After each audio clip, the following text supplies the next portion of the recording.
Assalamualaikum warahmatullahi wabarakatuh. Kami dari kelompok 8 akan mempresentasikan tentang Islam pada masa dinasti Safawiyah di Persia. Kelompok kami terdiri dari saya Ahmad Zulfikar Maulana, Putri Dea Saskia, dan Elviko Yuda Ananta. Di sini kita akan membahas sejarah berdirinya, masa kejayaan, dan masa kemunduran dinasti Safawiyah. Sejarah berdirinya dinasti Safawiyah. Kerajaan Safawi berdiri di saat kerajaan Turki Utsmani mencapai puncak kejayaannya. Awalnya kerajaan ini berasal dari sebuah gerakan tarekat yang berdiri di Ardabila, sebuah kota di Azerbaijan, wilayah Rusia. Tarekat ini diberi nama Tarekat Safawiyah. Penggagas awal berdirinya kerajaan Safawi adalah Syekh Ishaq Safiuddin, atau lebih dikenal dengan Safi al-Din. Safi al-Din merupakan keturunan dari Imam Syiah yang keenam, yaitu Musa al-Kazim. Karena alim dan sifat zuhudnya, maka Safi al-Din mengambil menantu oleh gurunya yang bernama Syekh Taj al-Din Ibrahim Zaidi 1216 sampai 1301 Masehi, yang dikenal dengan julukan Zahid al-Gilani. Dalam waktu yang tidak lama, tarekat ini berkembang pesat di Persia, Syria, dan Asia Kecil. Pengikut tarekat ini sangat teguh memegang ajaran agama. Gerakan ini bertujuan memerangi orang-orang ingkar, kemudian juga memerangi golongan yang mereka sebut ahli-ahli bid'ah. Silsilah raja-raja kerajaan Safawi. Yang pertama Safi al-Din tahun 1252 sampai 1334 Masehi. Yang kedua Sadar al-Din Musa 1334 sampai 1399 Masehi. Yang ketiga Khawaja Ali 1399 sampai 1427 Masehi. Yang keempat Ibrahim 1427 sampai 1447 Masehi. Yang kelima Junaid 1447 sampai 1460 Masehi. Yang keenam ada Haidar 1460 sampai 1494 Masehi. Yang ketujuh Ali 1494 sampai 1501 Masehi. Yang kedelapan Ismail 1501 sampai 1524 Masehi. Yang kesembilan Tahmas 1 1524 sampai 1576 Masehi. Yang kesepuluh Ismail 2 1576 sampai 1577 Masehi. Yang kesebelas Muhammad Khudabanda 1577 sampai 1588 Masehi. Yang ke-12 Abbas 1 1588 sampai 1628 Masehi. 13 Safi Mirza 1628 sampai 1642 Masehi. 14 Abbas 2 1642 sampai 1667 Masehi. Yang ke-15 Sulaiman 1667 sampai 1694 Masehi. Yang ke-16 Husain 1694 sampai 1722 Masehi. 17 Tahmas 2 1722 sampai 1732 Masehi.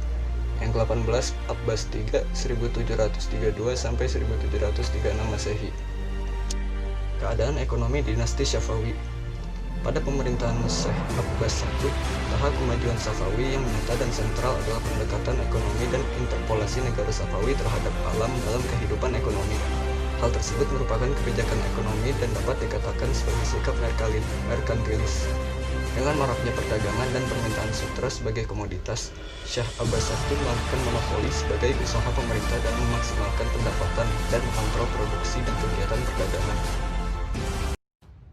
Masa kejayaan Kerajaan Syafawi. Kemajuan peradaban Islam pada masa Kerajaan Safawi di Persia pada masa pemerintahan Ismail berhasil mengembangkan wilayah kekuasaannya sampai ke daerah Mazandaran, Gurgan, Yazd, Diyar, Balkh, Baghdad, Sirwan, dan Khurasan hingga sampai ke daerah Sabit Subur. Pada masa Abbas I, berhasil menghilangkan pasukan Kizilbas dan membentuk pasukan baru yang beranggotakan budak-budak tawanan dari Georgia, Armenia, dan Sirkasia. Mengadakan perjanjian damai dengan Turki Utsmani, yaitu Raja Abbas rela melepaskan wilayah Azerbaijan, Georgia, dan sebagai wilayah lainnya.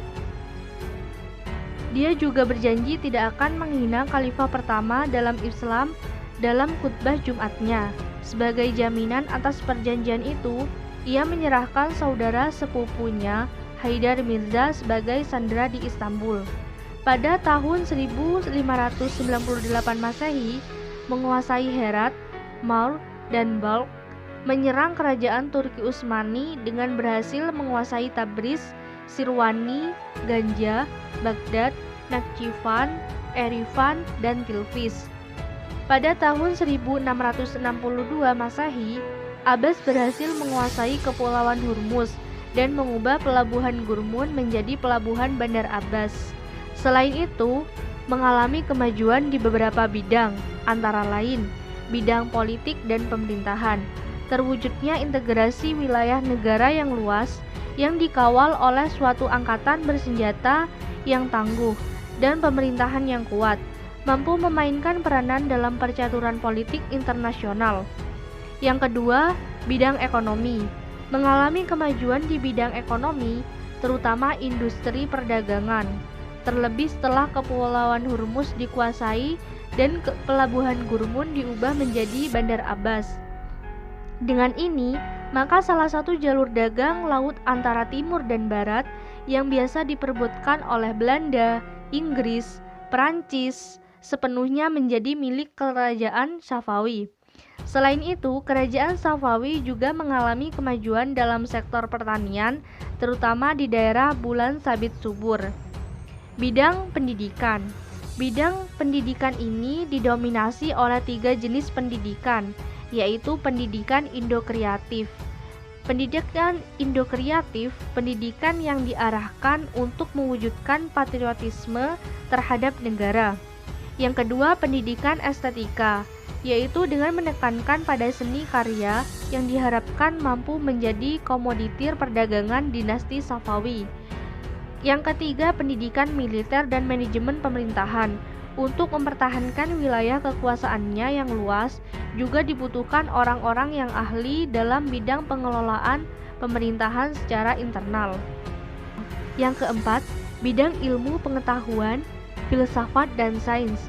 Dalam bidang ini, kerajaan Safawi mengalami kemajuan daripada kerajaan Mughal dan Turki Utsmani. Dunia filsafat dan sains bangkit kembali di dunia Islam. Muncul beberapa filosof, di antaranya Muhammad Baqir Damat pada tahun 1631 Masehi, yang dianggap guru ketiga setelah Aristoteles dan Al-Farabi.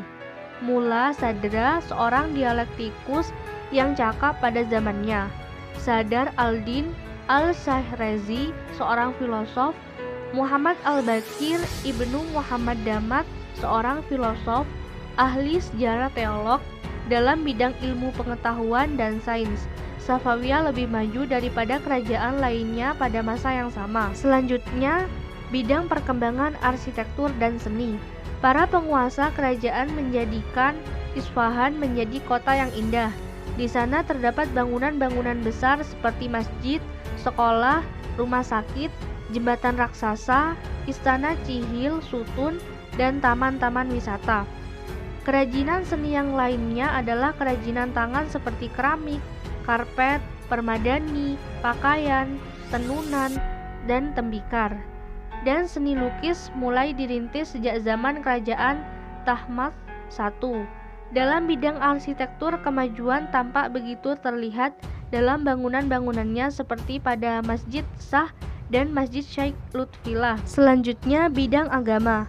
Pada masa Abbas I, kebijakan keagamaan tidak lagi seperti masa khalifah-khalifah sebelumnya yang senantiasa memaksakan agar Syiah menjadi agama negara, melainkan ia menanamkan sikap toleransi. Menurut Hamka, terhadap politik keagamaan, Abbas I menerapkan paham toleransi atau lapang dada yang amat besar.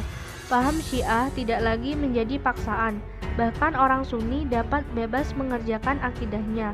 Bukan hanya itu, para pendeta Nasrani juga dipersilahkan mengembangkan ajaran agama secara leluasa, sebab telah banyak bangsa Armenia yang menjadi penduduk setia di kota Isfahan. Saya akan melanjutkan presentasi sebelumnya. Itu masa kemunduran dan kehancuran kerajaan Safawi. Masa kemunduran dan kehancuran kerajaan Safawi dimulai sejak Raja Abbas pertama wafat. Kerajaan Safawi berturut-turut diperintah oleh 6 raja yang lemah dan memiliki perangai dan sifat yang buruk. Di antaranya yaitu yang pertama, Safi Mirza. Pada tahun 1628 hingga 1642 Masehi.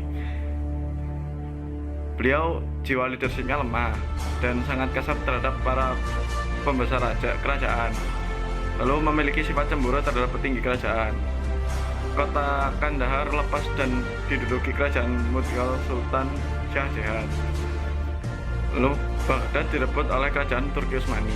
Dan yang kedua adalah Abbas kedua, yang pada tahun 1642 hingga 1667 Masehi. Beliau sifat dan moralnya jelek. Beliau adalah seorang pemabuk. Dan yang ketiga adalah Sulaiman pada tahun 1667 hingga 1694 Masehi. Beliau kejam terhadap para pembesar kerajaan. Sifat dan moralnya buruk sehingga rakyatnya bersikap masa bodoh terhadap pemerintahnya. Yang keempat yaitu Hussein pada tahun 1694 hingga 1722 Masehi.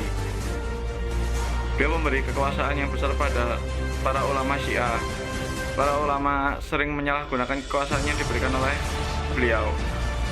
Ulama Syiah sering memaksakan pendapat terhadap penganut aliran Sunni.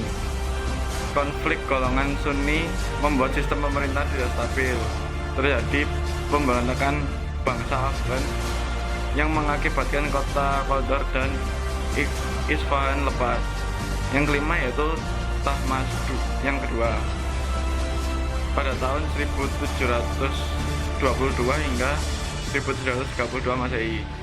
Beliau memerangi bangsa Afgan untuk merebut Isfahan. Kemudian Tahmasp kedua dipecat oleh Nadir Khan pada tahun 1732 Masehi. Dan yang terakhir adalah Abbas III pada tahun 1732 hingga 1736 Masehi. Beliau tidak memiliki pengalaman. Abbas III dilengsarkan, kemudian kerajaan Safawi diambil alih oleh Nadir Khan. Faktor-faktor yang menyebabkan berakhirnya kerajaan Safawi yaitu yang pertama, konflik panjang dengan kerajaan Turki Utsmani. Yang kedua, adanya kerusakan moral yang melanda sebagian para pemimpin kerajaan Safawi. Yang ketiga, pasukan ghulam atau budak-budak tidak disiapkan secara terlatih dan tidak diberi pendidikan rohani sehingga semangat perang menjadi melemah. Yang keempat, yaitu seringnya terjadi konflik intern dalam bentuk perebutan kekuasaan di kalangan keluarga istana. Dan yang terakhir, kemerosotan aspek kemiliteran membawa pengaruh besar terhadap lenyapnya ketahanan dan pertahanan kerajaan Safawi. Sekian dari kelompok kami. Wassalamualaikum warahmatullahi wabarakatuh.